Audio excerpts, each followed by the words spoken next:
नमस्कार साथियों, infusion notes के ऑनलाइन प्लेटफॉर्म पे एक बार फिर से आपका स्वागत है। जैसा कि आपको पता है, अपन प्रतिदिन डेली करंट अफेयर की एक क्लास लगाते हैं और उसमें अपन उस दिन के करंट अफेयर को डिटेल एनालिसिस और स्टैटिस्टिक्स जीके के साथ कवर करते हैं। उसी कड़ी में आज है 7 नवंबर 2024 और 7 नवंबर का जो भी मोस्ट इंपोर्टेंट करंट अफेयर है उसको अपन इस सेशन के अंदर डिटेल एनालिसिस और स्टैटिस्टिक्स जीके के साथ कवर करेंगे। आप किसी भी गवर्नमेंट एग्जाम की तैयारी कर रहे हो, आप UPSC, CSC, state PCS, SSC, bank, railway, कोई से भी गवर्नमेंट एग्जाम की तैयारी कर रहे हो, उसमें अगर करंट अफेयर या स्टैटिस्टिक्स जीके पूछा जाना है तो उसके लिए अपनी क्लास रामबाण साबित होगी, क्योंकि अपन इस क्लास के अंदर केवल करंट अफेयर नहीं पढ़ेंगे, उस करंट अफेयर से रिलेटेड स्टैटिस्टिक्स जीके को भी कवर करेंगे। इस क्लास की पीडीएफ बहुत इंपॉर्टेंट होने वाली है, क्योंकि इस पीडीएफ के अंदर प्रत्येक क्वेश्चन को डिटेल में समझाया गया है। उसके अलावा जो भी स्टैटिस्टिक्स जीके वो भी उस पीडीएफ में भी हमने लिख दिया है। ठीक है, तो ये पीडीएफ कहाँ पर मिलेगी, इस वीडियो के अंत में अपन बात करेंगे इस पे। तो चलिए पहले आज की क्लास को अपन शुरू कर लेते हैं। पहला क्वेश्चन क्या है, किस बैंक ने अंतरराष्ट्रीय स्थानांतरण के लिए समय पर ट्रैकिंग की शुरुआत की है? समय पर ट्रैकिंग का मतलब होता है रियल टाइम ट्रैकिंग। ठीक है, क्या है रियल टाइम ट्रैकिंग? अब इस क्वेश्चन को थोड़ा आसान भाषा में समझते हैं। इस क्वेश्चन में ऐसा पूछा गया है कि भाई ऐसी कौन सी बैंक है जो इंटरनेशनल ट्रांजैक्शन पे, इंटरनेशनल ट्रांजैक्शन का मतलब हुआ एक देश से दूसरे देश पर अगर पैसे भेजे जा रहे हैं बैंक खाते से, तो इंटरनेशनल ट्रांजैक्शन पर रियल टाइम ट्रैकिंग करेगी। रियल टाइम मतलब जिस टाइम आप ट्रांजैक्शन कर रहे हो उसी टाइम उस ट्रांजैक्शन को ट्रैक कर लेगी। ऐसा प्रोग्राम किस बैंक ने शुरू किया है? तो आईडीएफसी बैंक ने, आईडीएफसी फर्स्ट बैंक ने यह प्रोग्राम शुरू किया है। आईडीएफसी फर्स्ट बैंक अंतरराष्ट्रीय स्थानांतरण के लिए समय पर ट्रैकिंग की शुरुआत करेगी। जो स्विफ्ट जीपीआई टेक्नोलॉजी है उसके माध्यम से ये काम करेगी ये बैंक। ठीक है, और ऐसा करने वाली ये भारत की पहली बैंक है। जो आईडीएफसी फर्स्ट बैंक का मोबाइल एप्लीकेशन है और जो आईडीएफसी फर्स्ट बैंक का इंटरनेशनल जो इंटरनेट प्लेटफॉर्म है, इंटरनेट बैंकिंग का जो प्लेटफॉर्म है, उन दोनों पर इसको शुरू किया गया है और स्विफ्ट जीपीआई के माध्यम से इसको ट्रैकिंग किया जाएगा। इंपॉर्टेंट है भाई, ध्यान रखना है आईडीएफसी फर्स्ट बैंक को। अगला क्वेश्चन क्या है, किस राज्य ने सरकारी सेवाओं में महिलाओं के 35% आरक्षण को मंजूरी दी है? इंपॉर्टेंट है भाई, क्वेश्चन में सीधा सीधा जनरल चीज पूछी गई है। भाई ऐसा कौन सा राज्य है जो अपनी सरकारी सेवाएं हैं, जो गवर्नमेंट जॉब है, उसके अंदर महिलाओं को 35% आरक्षण की मंजूरी दी है? वो मध्य प्रदेश। ऑप्शन नंबर 1 इसके अंदर राइट ऑप्शन है। अब इस क्वेश्चन को दो तरीके से पूछा जा सकता है। यह भी पूछा जा सकता है कि मध्य प्रदेश राज्य सरकार ने सरकारी सेवाओं में महिलाओं को कितना प्रतिशत आरक्षण दिया है? तो आपको ध्यान रखना है 35%। इन दोनों चीजों को आप ध्यान रखना है, 35% आरक्षण को भी ध्यान रखना है और मध्य प्रदेश को भी ध्यान रखना है। जो अभी मध्य प्रदेश का कैबिनेट है उसने मंजूरी दे दी है इसको। ठीक है, वर्तमान के अंदर जो एमपी है मध्य प्रदेश है उसके मुख्यमंत्री कौन है? तो मोहन यादव है, बीजेपी के मोहन यादव है, अभी वर्तमान में मुख्यमंत्री है।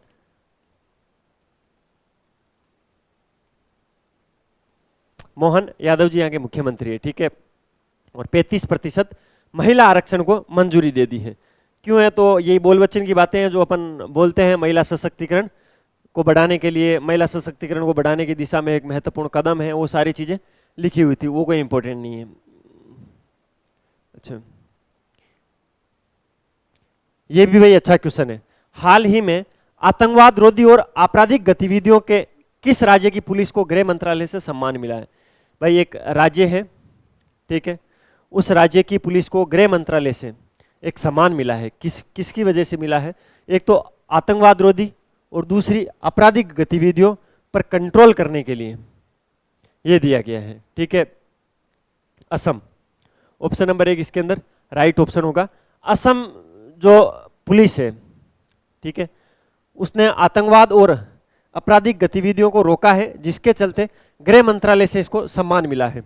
अब देखिए आप कितनी क्या तैयारी करते हो उसका एक ही चीज से पता लगता है। असम के बारे में पिछले महीने, एक महीने में आपको क्या क्या पढ़ाया है, वो अगर आपके दिमाग में क्लिक कर रहा है, इसका मतलब आपने करंट अफेयर पढ़ा है। मैं बता देता हूँ मैंने क्या क्या आपको पिछले एक महीने में असम को लेकर पढ़ाया है। मैंने पढ़ाया है एशियन डेवलपमेंट बैंक ने असम में 500 मेगावाट और के संयंत्र के लिए $434 मिलियन के ऋण को मंजूरी दी थी। ठीक है, सबसे पहले इस महीने में असम को लेकर, जो पिछला महीना था, असम को लेकर मैंने यही करंट अफेयर पढ़ाया था कि जो एशियन डेवलपमेंट बैंक है उसने 500 मेगावाट सौर संयंत्र के लिए $434 मिलियन के ऋण की मंजूरी दी है। दूसरा मैंने पढ़ाया था जो असम के मुख्यमंत्री हैं, ठीक है, बिस्वा, उन्होंने मिशन वसुंधरा 3.0 की शुरुआत की है। ठीक है, मिशन वसुंधरा 0.3 किसने लॉन्च किया है? तो वो असम के मुख्यमंत्री ने लॉन्च किया है। काटी बिहू त्योहार कहां पर मनाया गया? अभी असम के अंदर मनाया गया। ठीक है, लहू जिहाद के मामले के अंदर उम्र कैद की सजा दी जाएगी असम के अंदर। असम ने एक ऐसा कानून पास किया है, ठीक है। और एक टाटा की सेमीकंडक्टर इकाइयों, मैंने 2 नवंबर को पढ़ाया था, टाटा की सेमीकंडक्टर एक यूनिट है जिसका निर्माण मोरीगांव असम के अंदर शुरू हुआ था, ठीक है।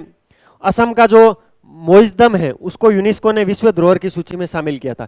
पिछले 1 महीने मैंने असम को लेकर आपको ये करंट अफेयर पढ़ाया था, ये आपको याद होना चाहिए, तब तो करंट अफेयर पढ़ने का मतलब है। आतंकवाद रोधी और आपराधिक गतिविधियों के लिए असम राज्य की पुलिस को गृह मंत्रालय ने सम्मान दिया है। बाकी मैंने असम को लेकर पिछले 1 महीने में जो करंट अफेयर पढ़ाया उसको मैंने एक बार वापस रिवाइज करवा दिया है। अगर वापस करवाना है तो मैं आपको बता देता हूँ, जो मोइजदम है यूनेस्को ने उसको विश्व धरोहर के अंदर शामिल किया है। टाटा की जो सेमीकंडक्टर यूनिट है वो मोरीगांव असम के अंदर शुरू की गई थी।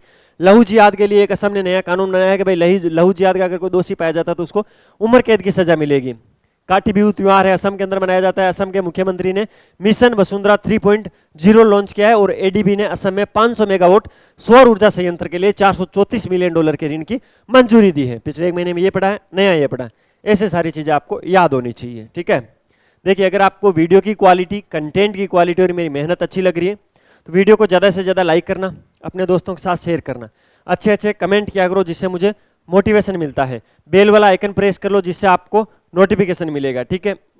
इस क्लास की पीडीएफ की बात करूं तो इस क्लास की पीडीएफ मिलेगी इस वीडियो के डिस्क्रिप्शन में। एक टेलीग्राम चैनल की लिंक दे रहा हूं, वहां पर इस क्लास की पीडीएफ तो मिलेगी लेकिन मंथली मिलेगी, यानी 1 महीने में 1 बार मिलेगी। पिछले महीने की हमने डाल दी है, ठीक है। आपको प्रतिदिन क्लास के बाद में अगर पीडीएफ चाहिए तो ये व्हाट्सअप नंबर है 9887809083। इस पे आपको मैसेज टाइप करना है कि सर आपकी जो डेली इंडिया करंट अफेयर की क्लास होती है उसकी पीडीएफ चाहिए और रोजाना चाहिए हमें। आप हमें ब्रॉडकास्ट चैनल में ऐड कर दो, आपको एक ब्रॉडकास्ट चैनल में ऐड कर देंगे। उस चैनल के अंदर किसी के नंबर आपस में दिखाई नहीं देते। प्रतिदिन आपको बेहिचक सुबह जैसे ही क्लास होगी अपनी वहाँ पर पीडीएफ मिल जाएगी। किसी भी गवर्नमेंट एग्जाम की तैयारी कर रहे हो उसके लिए आपको हाथ से लिखे हुए नोट्स चाहिए, उसमें आपको सिलेक्शन चाहिए तो इस वेबसाइट पे जाना, infusionnotes.com के नाम से अपनी वेबसाइट है। वहाँ पर ऑल इंडिया में आप जिस भी एग्जाम की तैयारी कर रहे हो, चाहे किसी भी स्टेट पीसीएस की तैयारी कर रहे हो, यूपीएससी की तैयारी कर रहे हो, REET first grade second grade, कोई भी गवर्नमेंट एग्जाम की तैयारी कर रहे हो, उस तैयारी का नाम सर्च करना, उस एग्जाम का नाम सर्च करना, वहाँ पर नीचे नोट्स मिलेंगे बहुत ही शानदार। पीडीएफ डाउनलोड कर लेना, अगर उसको हार्ड कॉपी में चाहिए तो आपके घर पे भिजवा देंगे, वहाँ पर नंबर दे देना, आप कुछ भी कर देना या इस नंबर पर बोल देना। हाँ, जो डेली करंट अफेयर की पीडीएफ की बात कर रहा हूँ उसके पैसे नहीं लगेंगे, वो फ्री ऑफ कॉस्ट है, ठीक है। आपको इस नंबर पे मैसेज करना है, उसके पैसे वैसे कुछ नहीं है।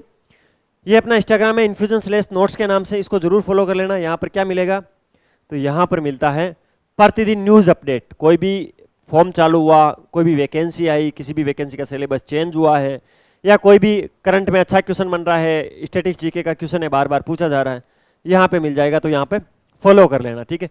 मुजरा वुजरा नहीं होता है, यहाँ पे पढ़ना हो तो फॉलो कर लेना, ठीक है। ये क्वेश्चन अपन ने कवर कर लिया, अगले क्वेश्चन पे चलते हैं। अब अमेरिकी राष्ट्रपति का चुनाव किसने जीता है? कल की एक इंपॉर्टेंट हाईलाइट थी जो इंडियन मीडिया में भी चल रही थी, विश्व में हर जगह चल रही थी। अमेरिका के नए राष्ट्रपति के रूप में चुनाव जीता है डोनाल्ड ट्रंप ने। डोनाल्ड ट्रंप को आप जानते हो क्योंकि ये पहले एक बार राष्ट्रपति रह चुके हैं। अमेरिका में क्या सिस्टम है एक बात बताऊँ मैं।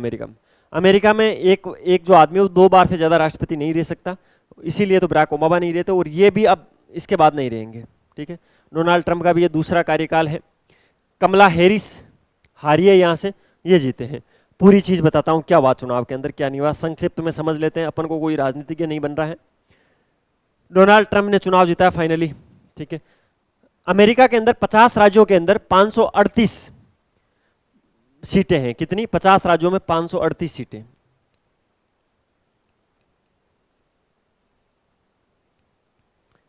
ठीक है। उसमें से 277 सीट डोनाल्ड ट्रंप को मिली है। कितनी? बहुमत लाने के लिए 270 सीट चाहिए,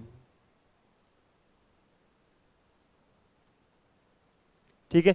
बहुमत लाने के लिए 270 सीट चाहिए थी, 277 सीट इन्होंने जीत ली है और ये बन गए अमेरिका के राष्ट्रपति, ठीक है। 224 सीट मिली थी कमला हैरिस को। कितनी?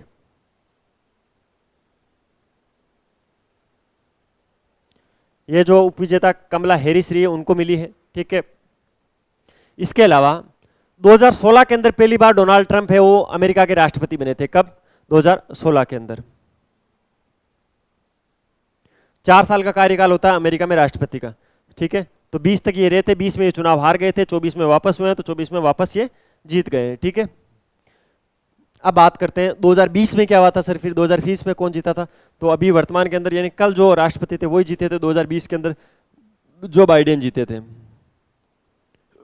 जो बाइडेन 2020 में जीते थे, और 2024 में फिर से भाई साहब जीत गए हैं, डोनाल्ड ट्रंप जीत गए हैं। ठीक है, एक इंपॉर्टेंट फैक्ट मैं आपको बताता हूं, ट्रंप जो है वो दूसरे विश्व युद्ध के बाद पहले राजनेता है जो 4 साल के गैप के बाद दोबारा राष्ट्रपति बने हैं। ठीक है, इंपॉर्टेंट फैक्ट है, ध्यान रखना भाई।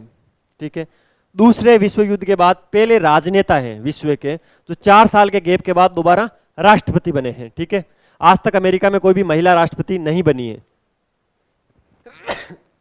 सॉरी, कमला हैरिस के चुनाव हारने के बाद ये एक नया फैक्ट भी है कि आज तक अमेरिका के अंदर कोई भी महिला राष्ट्रपति नहीं बनी है।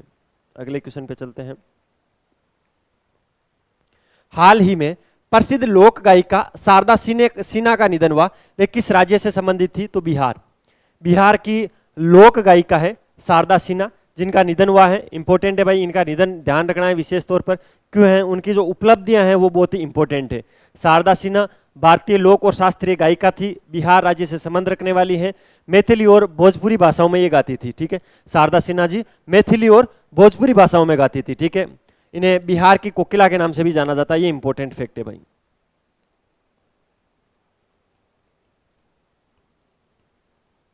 बिहार की कोकिला किसको बोलते थे? तो वो बोलते थे शारदा सिन्हा जी को। ठीक है, शारदा सिन्हा को बिहार की कोकिला बोला जाता था, जिसका अर्थ क्या होता है? बिहार की कोयल।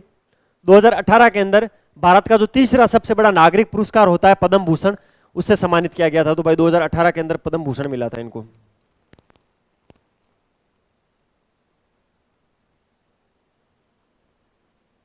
इसके अलावा 1991 में संगीत नाटक अकादमी पुरस्कार भी इनको मिल चुका है। कब? 1991 में।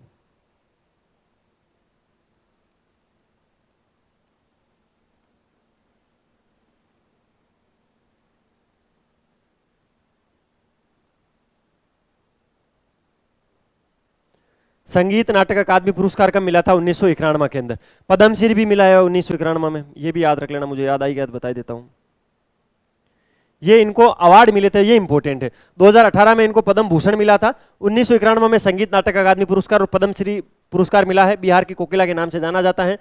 मैथिली और भोजपुरी भाषाओं के अंदर ये गीत गाती है। क्या है? ये भारतीय लोक और शास्त्रीय गायिका है शारदा सिन्हा, जिनका भी निधन हुआ है, इसलिए ये चर्चाओं में है, निधन के सेक्शन में इंपॉर्टेंट है। चौथे, एलर्जी हॉर्स पोलो कप का आयोजन कहाँ हुआ है? ये दो तरीके से इंपॉर्टेंट है। इसका राइट ऑप्शन तो ऑप्शन नंबर डी है, लेह लद्दाख ऑप्शन इसका राइट ऑप्शन है। लेकिन ये जो मैंने क्वेश्चन बनाया है उसके पीछे उद्देश्य मेरा दूसरा था। एक स्टेडियम है लद्दाख के अंदर, नया स्टेडियम बना है, उस स्टेडियम के बारे में मुझे आपको बताना था। ठीक है, तो लद्दाख के जो वर्तमान में उपराज्यपाल है ब्रिगेडियर डॉक्टर BD मिश्रा, उन्होंने लद्दाख के द्रास जगह पर, कहां पर? द्रास। द्रास कहाँ है? द्रास लद्दाख। द्रास लद्दाख के अंदर पहला पोलो स्टेडियम है, उसका उद्घाटन किया था, और यहाँ पर गोसन पोलो ग्राउंड इसका नाम रखा गया था। और चौथी जो LG हॉर्स पोलो कप है उसका उद्घाटन किया गया था। ठीक है, तो गोसन पोलो ग्राउंड इंपॉर्टेंट है। क्या है?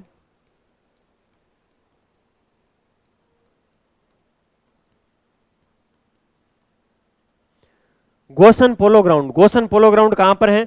ये अभी लद्दाख के अंदर नया पोलो ग्राउंड बना है, जो कि लद्दाख का पहला पोलो ग्राउंड है, और यहाँ पर चौथे क्रम की जो LG हॉर्स पोलो कप है उसका आयोजन हुआ है। ठीक है, लद्दाख की राजधानी की बात करें तो लेह कारगिल लद्दाख की राजधानी है। लद्दाख में वर्तमान कितने जिले हैं? लद्दाख राज्य में तो 7 जिले हैं। कितने हैं? 7 जिले हैं, याद रख लेना भाई ये फैक्ट। ठीक है, तो चौथे LG हॉर्स पोलो कप का आयोजन द्रास लद्दाख के अंदर हुआ था। द्रास के अंदर लद्दाख का पहला पोलो स्टेडियम का उद्घाटन हुआ, जिसका नाम रखा गया गोसन पोलो ग्राउंड। यह था भाई 7 नवंबर 2024 का मोस्ट इंपोर्टेंट करंट अफेयर, जिसको अपन ने डिटेल एनालिसिस के साथ कवर करने की कोशिश की। जितने अच्छे फैक्ट हो सकते थे वो मैंने सारे कवर करवाने की कोशिश की। वीडियो क्लास कैसी लगी आपको? वीडियो की क्वालिटी, कंटेंट की क्वालिटी और मेरी मेहनत कैसी लगी आपको बताना है। बताओगे कैसे? ज़्यादा से ज़्यादा सब्सक्राइब करना, वीडियो को लाइक करना, अपने दोस्तों के साथ शेयर करना, अच्छे अच्छे कमेंट करना। इसकी PDF जरूर डाउनलोड कर लेना। मिलते हैं कल फिर नए सेशन के साथ, तब तक अपनी पढ़ाई जारी रखो, अपने स्वास्थ्य का ध्यान रखो। टेक केयर, जय हिंद।